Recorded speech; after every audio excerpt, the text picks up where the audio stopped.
Some uniforms command respect, others hide the fear of those who never earned it. Big Bay? Let us know in the comments section below what you would have done, and don't forget to subscribe to honor more stories like this one. The buckle clicked as Darius Washington secured his duty belt with practiced precision, his Army-issued dog tags glinting faintly under the locker room light. He always wore them, even now, out of uniform, back home, civilian, but the chain around his neck never felt like just a keepsake. It was armor, memory. And on days like today, a reminder of what he'd already survived. Darius stared into the locker's narrow mirror, his reflection steady, expression unreadable. Not many men in Ashland, Virginia looked like him, 6'2", black, shoulders squared from years of military posture that never quite left. But it wasn't his height or his posture that got him looks. It was the way he carried himself. Too confident, too calm. It unsettled people, especially men like Officer Brett Maddox. Maddox liked rules, his rules, the kind of rules that shifted in his favor whenever he needed them to. Born and raised in Ashland, son of a now-retired sheriff, Maddox wore his badge like it was welded to his bloodline. He wasn't a man trained in de-escalation or ethics. He was taught control, maintain the perimeter, assert dominance. And more than anything else, he hated being questioned. It started small. Parking violations in black neighborhoods that didn't get written up in others, pat-downs for suspicious activity that never resulted in arrests. Every time a complaint came in, it vanished like smoke. His partner, Jake Thurman, wasn't stupid. He saw the patterns. He just didn't say a word. Not until Darius... On the sleepy Tuesday morning, Darius pulled into the gas station on Route 60, his dark blue Dodge Charger catching a glint of early sun. The car was spotless. He kept it that way. Veterans didn't do sloppy. He stepped out in uniform. An olive green jacket with U.S. Army insignia, tactical boots still dusted faintly from the last training assignment with Homeland Security, where he worked as a civilian consultant now. Darius was coming back from a veteran outreach program an hour south and needed gas and a black coffee to keep going. The moment his boots touched the pavement, Maddox clocked him. He was sitting in his cruiser across the lot, chewing on beef jerky, sunglasses pulled low. The second Darius stepped into the frame, Maddox straightened in his seat. "B? That him," he muttered to Thurman, who looked up from his notepad. "Him who?" Thurman asked. "Guy from the county newsletter. Did that talk at the high school last month. Told kids to serve with purpose, not ego. Sounded like a jab." Thurman frowned. "You're seriously still mad about that?" Maddox didn't answer. He already had the cruiser in gear. Darius didn't notice them until the cruiser eased behind his car, lights off, silent. He was coming out of the station, coffee in hand, when Maddox stepped out, one hand resting too casually near his holster. "Hey," Maddox called out. "You the owner of this vehicle?"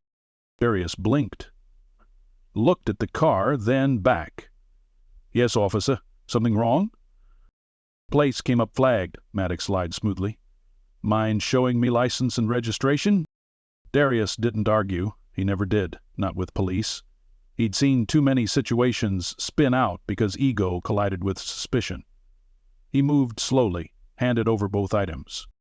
Thurman, still seated, glanced over the paperwork and mumbled, "Plates check out." Maddox ignored him. "What's with the military gear?" he asked, stepping closer. "You actually serve or just play dress-up?" Darius didn't flinch. "Army, 12 years, military police, now with Homeland Security." Maddox's lip twitched. "You got ID to back that up?" Darius reached calmly into his breast pocket, produced his federal ID. Maddox took it, snatched it really, and studied it longer than necessary. "Lot of folks pretending these days," Maddox muttered. "Stolen valor. Happens more than you think." "Not me," Darius said evenly. "I've got scars and medals to prove it." Maddox's eyes narrowed. He didn't like the tone, calm, confident, controlled. "You smell that?" he said suddenly, turning toward Thurman. "I think I smell weed. Pop the trunk." "No, sir," Darius replied firmly. Without probable cause or a warrant, I won't be consenting to a search." "That did it." Maddox's nostrils flared. His voice snapped. "Turn around and place your hands on the hood." Darius stood still. "Am I being detained?" You are now." The cuffs came out before Thurman could speak. Darius didn't resist. He turned, let them lock around his wrists, the steel biting against skin already worn from years of restraint practice. Maddox shoved him harder than needed against the hood. Thurman looked away. "You think that uniform means something?" Maddox hissed. "Means nothing to me." Darius said nothing, but his eyes locked on a nearby bystander holding up a phone, recording. It didn't take long before people gathered. A woman from the station yelled, "He didn't do anything." Another man asked, "Why is he in cuffs? I saw the whole thing." Maddox barked at them to disperse. His hand twitched over his radio. But Thurman hesitated now, watching the scene grow larger than he wanted it to be. Back in the patrol car, Darius sat in silence. Cuffed, no words, no anger, until Maddox opened the back door to run the system check, and Darius leaned in calmly and said, "Call General Hale. Now." "What did you say?" Maddox said, sneering. "Call him. Ask him who I am. Then decide if you want to keep those stripes." Thurman froze. The name hit him like a brick. General Richard Hale, MagCon level brass. Thurman stepped back, hand twitching toward his radio. "Brett, maybe we should—" "Shut up," Maddox barked. "He's bluffing." But Thurman knew better. He'd heard of Darius Washington, the Homeland Liaison, the keynote speaker at last month's Interagency Security Conference, the one who received a private challenge coin from the Secretary of Defense. Maddox just cuffed that man, and 10 feet away a live stream of the arrest had just crossed 1,000 views, and climbing. Darius exhaled through his nose. Steady, watching everything unfold, like a battlefield, like it always was. He wasn't going to yell. He didn't have to. He had already made the call, the real one. And somewhere in D.C., a phone was ringing. Maddox paced behind the cruiser, one hand gripping the radio, the other clenched tight enough to whiten his knuckles. He wasn't used to this. Scrutiny, a camera in his face, civilians asking questions, a man in uniform, not resisting, not lashing out, just watching. That was the worst part. The calmness. The kind that meant this wasn't over, not by a long shot. Thurman hovered a few feet away, the weight of what had just happened starting to settle in his gut like wet cement. His training screamed at him, de-escalate, assess, correct course. But that window had closed. Maddox had slammed it shut with a snap of steel and a hum of ego.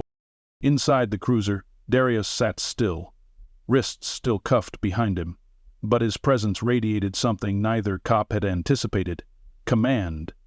He wasn't pleading, he wasn't raising his voice.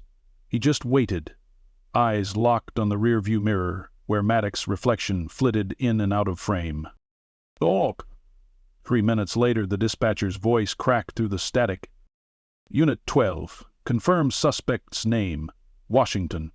Darius." "Copy." Maddox grabbed the mic. "Confirmed, suspect is in custody. Possible false credentials, military ID, running full check." Oof. Static again. Then, "Washington. Darius.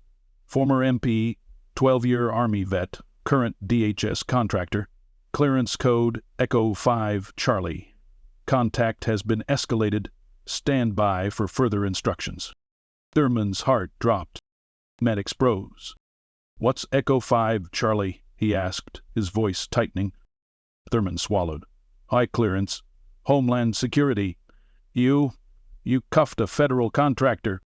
"Now I cuffed a guy playing dress-up," Maddox snapped, though even he didn't believe it anymore. But the cruiser's onboard computer flashed green with confirmation, and then a second beep, a priority communication flag from the Department of Defense. Maddox clicked through. One line glowed on the screen. "This is an active contractor under federal protection. Immediate release and internal inquiry required." Thurman stared at the message like it might change. "You better undo those cuffs," he muttered. Maddox slammed the laptop closed. "This is BS. I don't take orders from DC suits who've never walked a beat in their lives." Darius didn't need to hear them. He already knew. And outside, the crowd had grown. Not a mob, just faces. Workers on their lunch break, a man who'd parked his motorcycle to watch, 2 teenage boys streaming on Instagram Live. The tension had a scent now, oil and heat, and something else, something rising. Then came the black SUV. He had pulled into the lot without urgency, but with undeniable authority. Tinted windows, government tags. It parked deliberately, blocking the cruiser's exit path. Angela Washington stepped out. Tailored blouse, slacks, badge on her hip. Calm, focused, dangerous in the way that only deeply intelligent people can be. She scanned the scene, found her husband's eyes through the cruiser window, and walked toward Maddox like she already knew the outcome. "You're going to uncuff my husband?" she said flatly. Maddox scoffed. "And you are?" "Angela Washington, Department of Homeland Security. You've illegally detained a federal contractor during protected travel. I suggest you uncuff him now, or I file obstruction paperwork and let the agency lawyers handle it." He laughed, but it faltered. "You don't have jurisdiction here." He stepped closer. "This badge says otherwise, and by the time you finish another sentence, your precinct will be flooded with calls. That call Darius made? It wasn't to me. It was to Rick Hale. Ring a bell?" Thurman stepped back. Maddox's confidence cracked. General Hale wasn't just some pencil pusher. He was a legend in military circles, a man who once made a governor apologize on live television after wrongfully targeting a service dog handler. If Darius had Hale on speed dial, this wasn't just a bad look. It was a career killer. Angela didn't blink. "Last chance. Open the door, remove the cuffs, apologize. You think you can walk onto my scene," and before he could finish, his radio erupted. "Unit 12, stand down. This is a direct order from the state liaison. You are instructed to release the individual immediately and report to Captain Melrose for debrief." Thurman looked at Maddox. "You heard her," he said quietly. Maddox stood frozen for a beat longer. Then he unlocked the cruiser and opened the door. Darius stepped out, flexed his wrists as the cuffs came off, and looked Maddox directly in the eye. "No hard feelings," he said, "just accountability." The crowd murmured. Phones recorded. No one said a word. Darius turned to Angela. She checked his wrists, brushed invisible dust from his shoulder, and nodded. "Let's go." They got into the SUV. As it pulled away, Darius didn't look back. But Thurman did, because that was the moment the bubble burst. Back at the station, Maddox stormed into the captain's office, red-faced and shaking. "He played me. Pulled strings, used his government buddies to make us look bad." Captain Melrose didn't raise her head from the report. "No, Brett. He made a call to report an illegal detainment. And you followed him. You escalated. You cuffed a decorated veteran without cause." "It was suspicious," Maddox shouted. "You profiled him. A man in uniform, because he didn't look like you. You didn't even wait for a confirmation on the plates. I smelled weed." "No, you didn't," Thurman said quietly from the corner. "You lied. I was there." Maddox turned to him, stunned. "You're seriously siding with him?" "I'm siding with the truth. I've got 2 kids at home, man. I'm not losing my badge over your pride." Melrose stood. "You're both on administrative leave, effective immediately. IA will be in touch." "But I..." "Get out." Outside the precinct, news vans were setting up. The video had gone viral. The headline read, "Black veteran in uniform handcuffed by police without cause, then made one call." The comments poured in by the thousands. "I know that man. He spoke at my son's ROTC graduation. Served with him in Kandahar. Solid guy. This is disgusting." This is why people don't trust the badge anymore.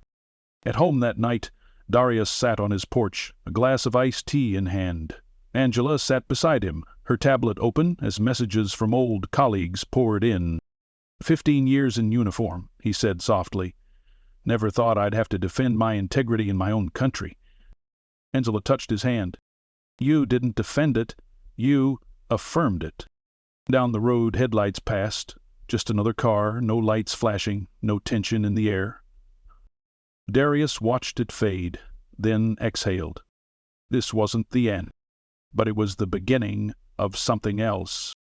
The quiet before the storm. Because tomorrow, the nation would ask a question they hadn't in too long. What's justice look like when the man in cuffs is the one who fought for your freedom, and who answers for it when nobody's watching? The microphone clicked once, then again, before the static faded and a newscaster's voice took over every kitchen and living room in Ashland. Local Channel 9's evening segment led with it, the video, the arrest, and the unmistakable image of Darius Washington being handcuffed in uniform. The anchor's tone was grave. The footage slowed down as if to emphasize the injustice on repeat. No commentary was needed. The image spoke for itself. Across town, in a modest community center tucked between a Baptist church and a shuttered hardware store, the air was heavier than usual. Folding chairs scraped against linoleum. Volunteers bustled with urgency, and veterans, men and women from all branches, all colors, all ages, gathered around a makeshift projector screen. Darius's face flickered on the wall as the video replayed silently. In the front row sat Louis Mendoza, or Lou, as everyone knew him. Marine Corps, third generation, Bronx-born, but Virginia-rooted. He leaned forward, elbows on his knees, jaw tight. He'd served with Darius twice, Kandahar and again stateside during a joint operations training for riot control. Back then they'd worn the same camo, ate the same dust, and bled the same way. He knew Darius, and he knew that look in his eyes when those cuffs closed. Calm, but not because he was okay. Calm because he was calculating. Behind him, an older vet named Gerald tapped a knuckle against the table. Man does 12 years, comes home, serves again, and still ends up face down on a patrol car. You tell me what's changed. No one answered. Lou stood up. Yeah, they messed with the wrong one, he muttered. They're not letting this disappear into paperwork and press releases. Someone back spoke up. It already hit national. Got reposted by a retired general on X. Said Darius was one of the best officers he ever trained with. Lou nodded once, then grabbed his phone and stepped into the hallway. He didn't call Darius, not yet. Instead, he called Janice Holloway, a civil rights attorney out of Richmond with a reputation for breaking municipal defense teams in half by the third court date. She answered on the second ring. I saw the footage, she said before he could speak. You taking the case? Lou asked.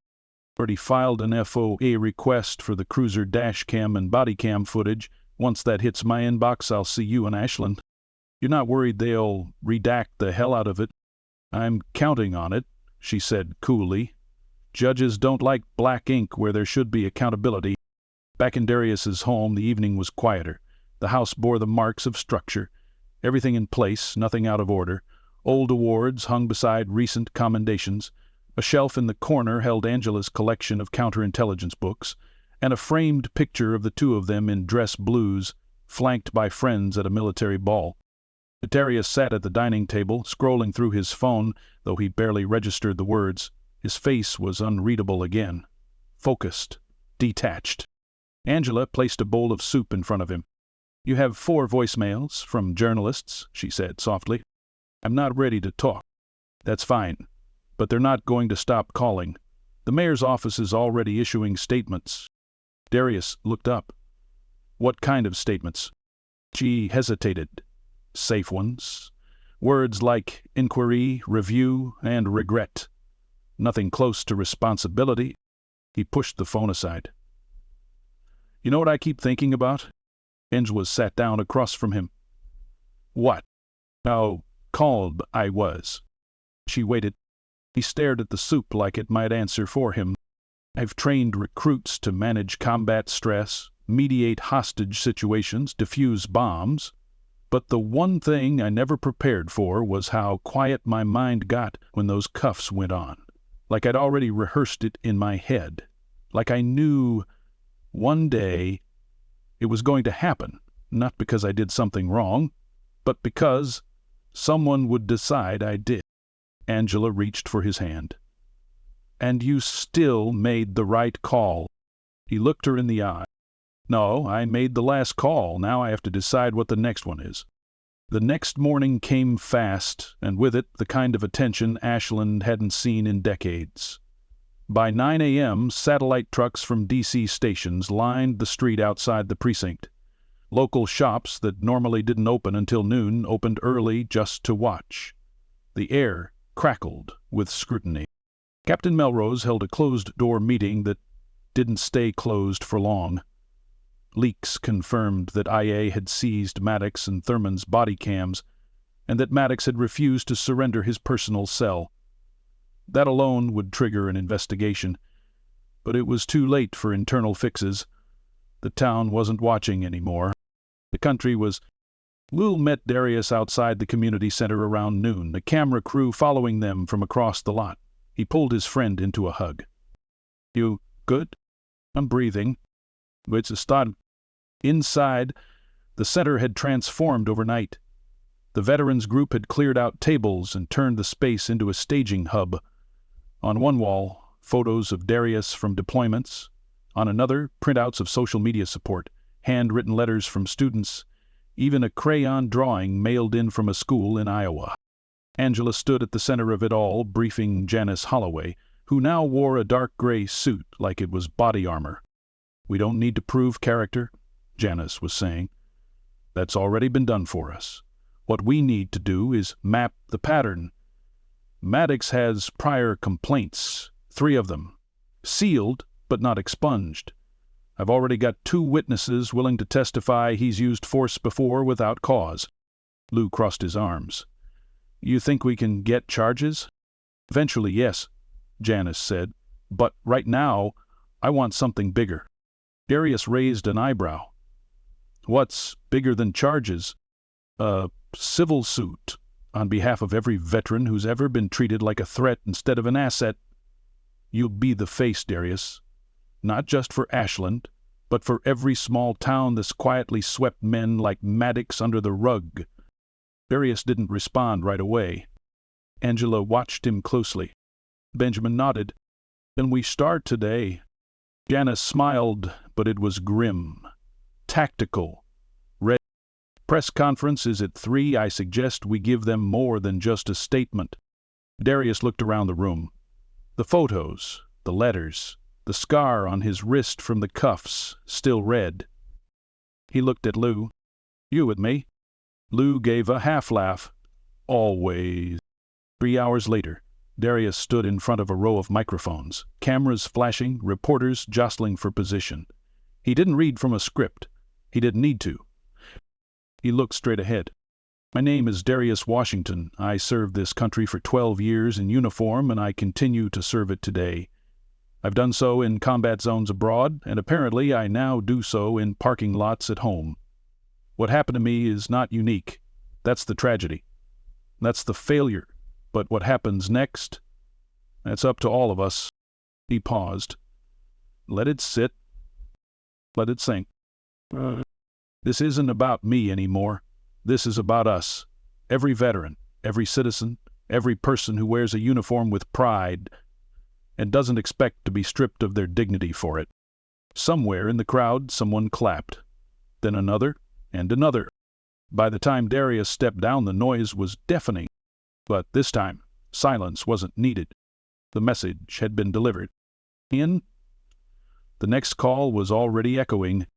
Brett Maddox watched the press conference from his living room, jaw clenched, remote gripped so tight in his hand it looked like it might crack. The crowd had cheered, not for a rock star, not for a politician, but for a man he'd put in cuffs. On screen, Darius Washington stood tall, calm, eloquent. It burned, not just because he had become the face of something bigger, but because now Maddox was the villain in everyone's story. The living room lights were off. His wife had taken the kids to her sister's house 2 nights ago and hadn't returned. The silence was louder than any television broadcast. His phone buzzed every hour with messages he didn't open. Statement needed. Lawyer recommends silence. Don't talk to media. His lawyer's voice echoed in his memory. You didn't just screw up. You picked the wrong guy to screw with. But Maddox wasn't built for humility. He had never been questioned, not by his father, not by his department, and sure as hell not by someone like Darius. When the doorbell rang, Maddox froze. For a second he thought it might be protesters, maybe press, maybe someone finally ready to throw a brick through his window. He checked the peephole. It was Thurman. He opened the door with a scowl. You got a death wish showing up here, he muttered. Thurman looked tired, older than he had days ago. We need to talk. I got nothing to say. Well, I do, Thurman said, stepping inside without an invite. You saw the footage? I ain't lived it. You saw yourself? Maddox didn't answer. Thurman exhaled. We screwed up. You more than me, but I was there. I didn't stop it. That's on me. But it's not going away, Brett. You know that, right? Maddox turned away. I did what I was trained to do.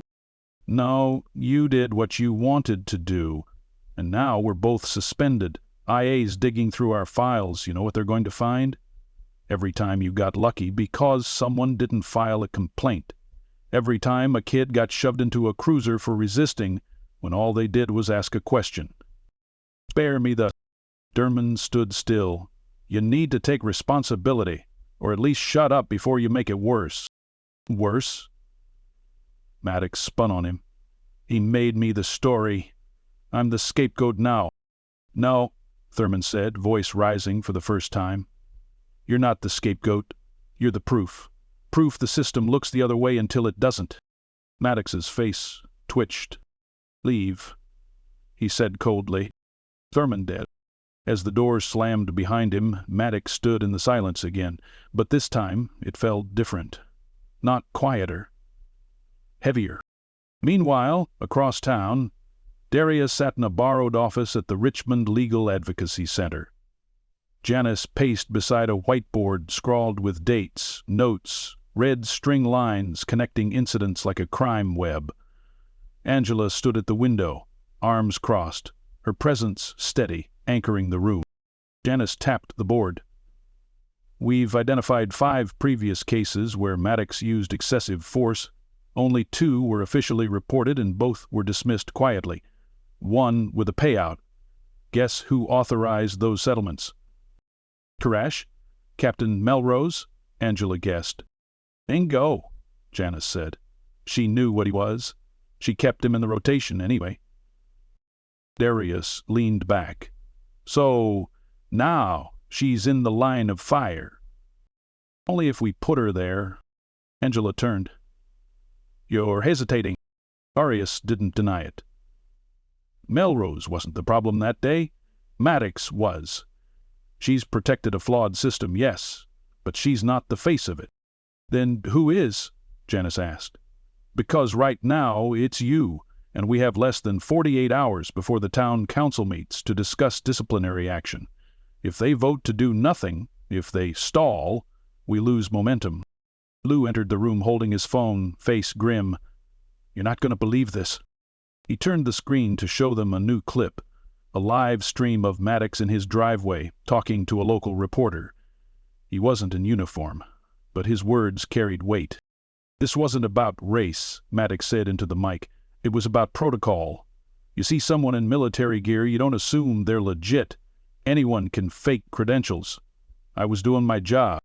Janice swore under her breath. Angela muttered. He's digging in. The reporter pushed. But Mr. Washington was confirmed by DHS. He was confirmed later, Maddox snapped. Not in the moment. In the moment he was non-compliant. He escalated it. Darius stood up. Angela looked at him. What are you doing? I'm going to respond. Not now, Janice said. We need to be measured. There's a difference between being measured and being passive.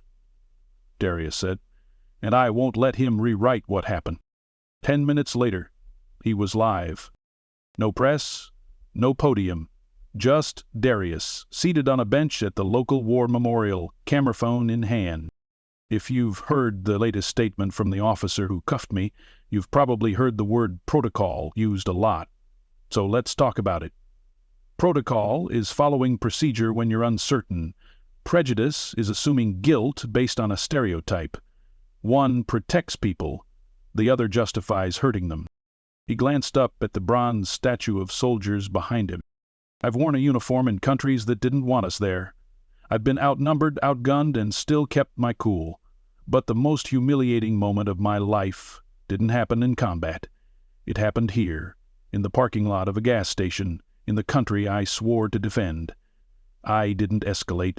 I stood still. I followed commands. And I still ended up in cuffs. He let the silence settle for a moment. I'm not here for pity. I'm here for accountability, because next time the person in uniform might not be as calm. Might not be a veteran, might be your neighbor, your son, your friend. And we can't afford for this to be normal. He ended the stream. Within 20 minutes, the video had more views than the press conference. By midnight, Ashland's town council emergency meeting was trending nationwide. Reporters cornered Mayor Elias Dobbins as he stepped out of the chamber, his face pale, suit wrinkled from stress. "We're reviewing every complaint from the last 10 years, he told the crowd. "We've also placed Captain Melrose on administrative leave pending investigation. Officer Maddox's conduct will be evaluated by an external review board." "Does this mean he's off the force?" a reporter asked. No comment at this time. But the crowd outside the chamber cheered anyway. Inside the meeting hall, Darius stood quietly beside Janice and Angela. He didn't cheer. He didn't smile. He simply nodded. Once more acknowledgement than celebration. Lou leaned over. "You think this is the beginning of real change?" Darius looked at him. "No," he said. "Not the beginning." He glanced toward the front of the chamber, where empty chairs waited to be filled. "It's the reckoning." He stepped out of the building and into the waiting night. The crowd parted for him, not out of fear, but respect. He didn't need a badge to be recognized. He had something stronger now. Truth. Scruples, and the country was finally listening. The church gymnasium was packed, shoulder to shoulder. A sea of folding chairs filled with faces that had only ever gathered before for holiday drives or funerals. But this time, they weren't here for grief or generosity. They were here for something different, something overdue. And it wasn't just Ashland anymore. People had come from Richmond, Norfolk, even D.C. vets, activists, civilians, all drawn by the name that had come to mean more than a headline, Darius Washington. He didn't take the podium right away. Instead, he walked among them, shaking hands, clasping shoulders, nodding quietly. His presence was a bridge between outrage and order, between the scars of past injustice and the cautious hope of something better. At the front of the room, Lou adjusted the mic stand and cleared his throat. "All right, folks. I know everyone wants to speak, and tonight we'll make time for that, but we're starting with the man who reminded this town what integrity under pressure really looks like." He stepped aside. Darius climbed the 2 short steps to the stage, no notes in hand. He looked out over the crowd and began. "I was born 20 miles from here. My father served in the Navy. My mother was a school teacher. They taught me 3 things: serve with honor, speak with purpose, and stand your ground when it matters most." A few heads nodded. A couple murmured agreement. "I wore the uniform for 12 years. I've worn it overseas in dust storms and in D.C. halls for security briefings. I've seen what happens when people lose faith in their leaders, when truth gets buried under procedure, when silence becomes complicity." He let that sit. 2 weeks ago, I stood on asphalt in a gas station parking lot while a man put handcuffs on me for the crime of being calm, black, and in uniform. The gym fell so quiet you could hear someone shifting in a plastic chair 3 rows back. I didn't resist, I didn't escalate, and yet I was treated as if my presence alone was a threat. He paused, then continued. But tonight isn't about that moment. It's about what came after. It's about what comes next. He stepped away from the mic, walked to the edge of the stage, closer to the front row. We've all had moments when we've been disrespected, passed over, profiled. Some of us just didn't have a camera rolling. That line hit. A woman in a Vietnam vet cap clapped. Once, then more followed. Lou smiled from the side. But justice, Darius said, isn't about who gets seen. It's about who gets heard. From the back, an older man stood up. Then let's make 'em hear, all of us. Applause erupted. This wasn't a speech anymore. It was a movement. Later that night, back at home, Angela poured 2 glasses of wine and handed one to Darius. "You know," she said, settling beside him, "I don't think I've ever seen a town hall like that." Darius gave a tired chuckle. "I don't think Ashland has either." She leaned into him, her voice quieter. "You know what I realized today? And for once, it wasn't about survival. It was about legacy." Darius stared into the darkened backyard, where wind brushed the trees like a lullaby. "We're not there yet." "No," she said. "But we're walking toward it. And we're not alone." He nodded slowly.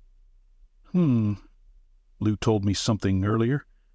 Said the Army taught us to secure perimeters, but not what to do when the perimeter is inside your own backyard." Angela smiled softly. "You just did." Across town, Maddox was packing. Not for a trip, not a vacation, just leaving. A resignation letter sat on the kitchen table, unsigned. He'd rewritten it 4 times. One version blamed the system, one blamed Washington, one blamed Thurman, but the one that haunted him most was the one that blamed no one. Just him. He hadn't heard from the Union. Internal Affairs hadn't sent their final report yet, but the writing was already on the wall.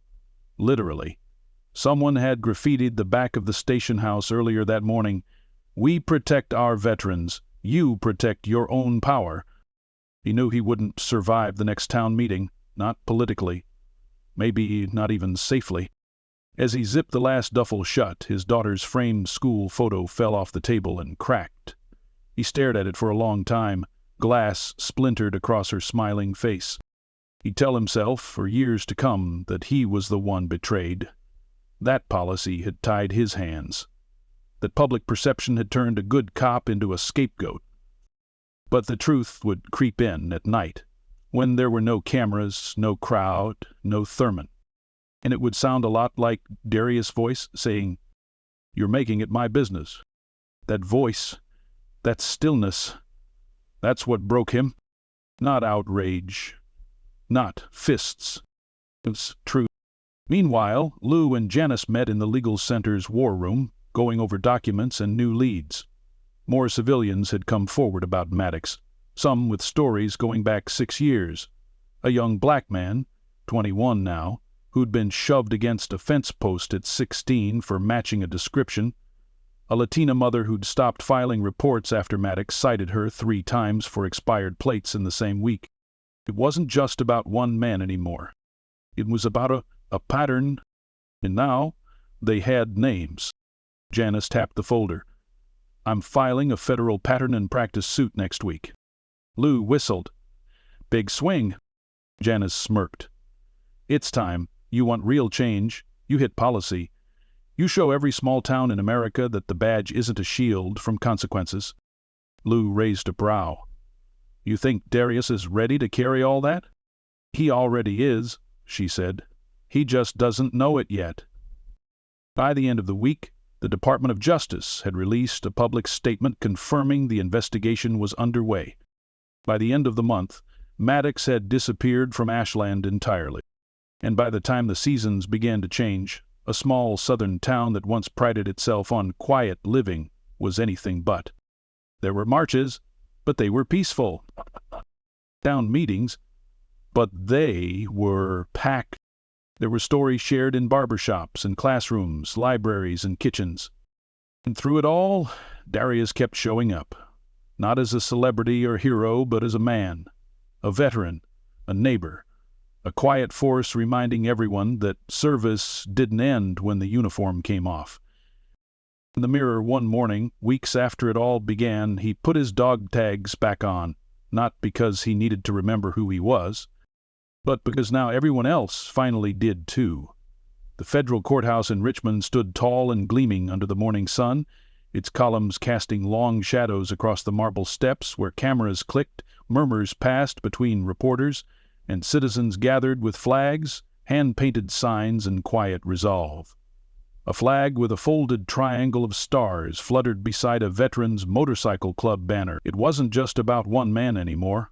The people standing outside had come to witness something they'd rarely seen: accountability wearing a uniform of its own. Inside, the courtroom buzzed with anticipation. Benches were packed. Lou sat in the front row beside Angela, both of them flanking a calm but focused Darius. Janice stood beside their legal table, fingers lightly drumming against a yellow notepad, every page dog-eared with preparation. She wore no jewelry, no visible badge of authority, just steel in her eyes and truth in her voice. That would be enough. The doors opened. Judge Melinda Crawley stepped to the bench. A black woman in her late 50s, her presence alone hushed the room. She looked not just at the lawyers, but at the gallery, her gaze lingering on Darius. "This courtroom is not a battlefield," she began, voice clear, "but it is a place where battles end." Everyone stood, then sat. The proceedings began, and the evidence came like clockwork. Testimonials, footage, settlement records, patterns. Not just Maddox, but a system. Years of shrugged shoulders and quiet nods, of unwritten policies and spoken silences. A parade of witnesses told their stories. Some shook, some cried, all were heard. Darius didn't testify until the second day. When he stood, the courtroom leaned forward, not because he raised his voice, but because he didn't need to. "I wore the uniform of the United States Army for over a decade," he said. "I served as a military police officer, trained soldiers on rules of engagement, carried wounded comrades to helicopters, stood between civilians and conflict zones in places most of you will never see."